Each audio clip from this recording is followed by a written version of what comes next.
ბულგარეთში მყოფი ქართული საზღვაო ეკიპაჟის წევრები კუთვნილი ანაზღაურების მიღებას ვერ ახერხებენ. საკითხზე საქართველოს საგარეო საქმეთა სამინისტროსა და საზღვაო ტრანსპორტის სააგენტოს წარმომადგენლები მუშაობენ. თუმცა ისინი ამ მომენტისთვის პრობლემის მოგვარების ვადებს ვერ აზუსტებენ. მიმდინარე პრობლემა ეს არის ალჟირში ყოფი ქართველი მეზღვაურები თბომავალ ეოსზე და ასევე ბულგარეთში თბომავალ ბარიკაზე დარჩენილი ქართველი მეზღვაურები. ამ დღეებში უკვე ალჟირიდან ქართველი მეზღვაურები გამოემგზავრებიან უკან, იმიტომ რომ შემსვლელი ეკიპაჟი უკვე იქ ჩასული არის. ცოტა უფრო რთულად არის სიტუაცია ბულგარეთში, რადგანაც გემი მიტოვებულია გემთლობელის მიერ.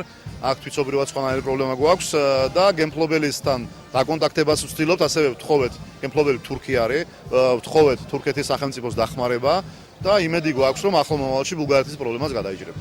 დამსაქმებელი ლაურა ჩადუნელი აცხადებს, რომ მეზღვაურების საკითხი რამდენიმე დღეში მოგვარდება და ისინი სამშობლოში პარასკევს დაბრუნდებიან.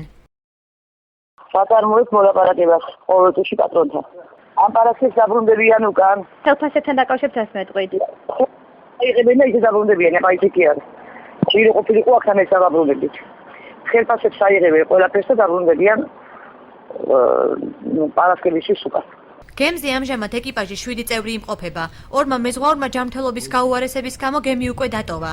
ერთ-ერთი მათგანი აცხადებს, რომ დამსაქმებელი მხოლოდ დაპირებებს იძლევა. მიუხედავად ამისა, ეკიპაჟის წევრებს 4 თვის ხელფასი ამ დრომდე არ აუღიათ. მათ ამჟამად საკვების პრობლემაც აქვთ. მოვიდა ვიღაც წარმომადგენელი კომპანიის, მოგვაწერნა კონტრაქტებზე ხელი, კონტრაქტები არის თურქულად. მოგვაწერნია, ხელფასი რას ყველაფერ მაჩვენე და გაგვამგზავრნენ ბულგარეთში. დავრჩით უჭმელი და საჭმელი არ იყო და ხელფასი საერთოდ ლაპარაკი არ იყო. პატრონი არ რჩდებოდა გემზე. ჩამოვიდოდა ბულგარეთში, რაღაცა შეხვდებოდა, შემთხვევით თუ რაღაცა იქნებოდა და მეტი არაფერი.